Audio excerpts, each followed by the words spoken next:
go, we're ready for the first race of the day. It's the Aprilia Super Teens. Steve, who are we watching out for here?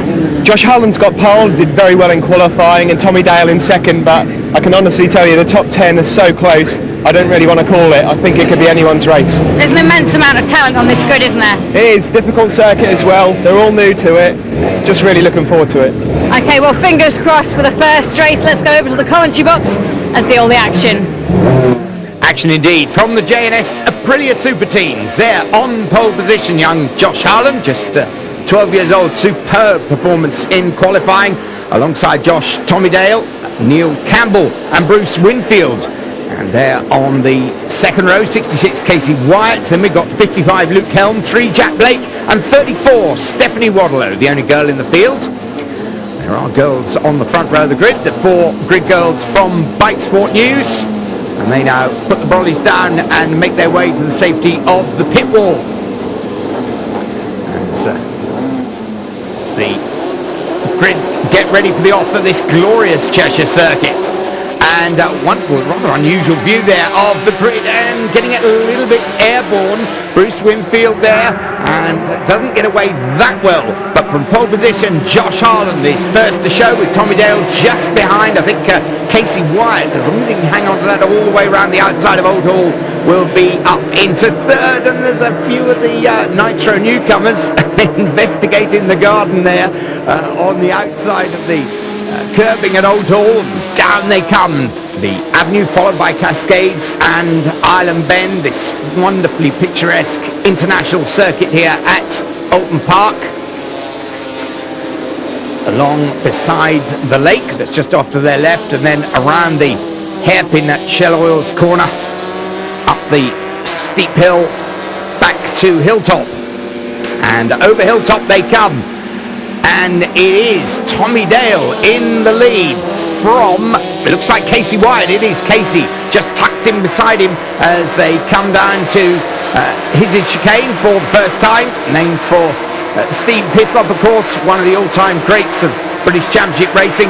Then up Clay Hill, that slight kink in the middle, underneath the bridge. They will come up to the right-hander at Druids, then the short, sharp, straight along from Druids to Lodge. And there we see the run down to Lodge, that almost corrugated effect as the track goes over the rolling countryside there. Casey Wyatt having nipped through into the lead ahead of Tommy Dale, Jack Blake up into third, and there Stephanie Wadlow moves up into 4th place. And there the pack goes through. You can see number 67 there, and that is Sean Page. Lovely shot of him. And look up the front, Casey Wyatt still from Tommy Dale and Jack Blake into Old Hall. These 3 making a bit of a breakaway at the front. They run down the avenue.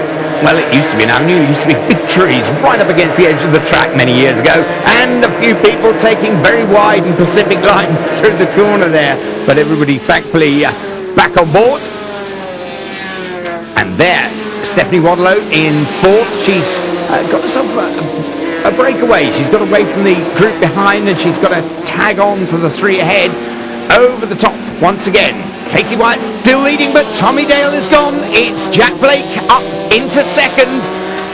And it is Fraser Rogers in 3rd now, with Steph Wadlow in 4th. And the Marshals are on the move on that side of the track. And goodness me, somebody taking an absolute flyer. In fact, there's 2 bikes involved there. One of them appeared to be Adam Shelton.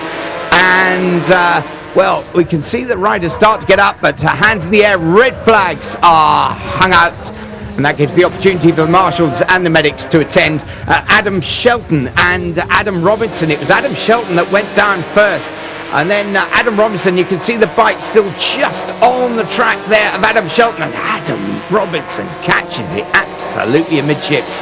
Over he goes, and well, the race action stopped there. Luckily, both riders relatively unscathed. I think Adam Robinson finished there with a collarbone injury, and my goodness me, you can see why. And the riders back on the grid.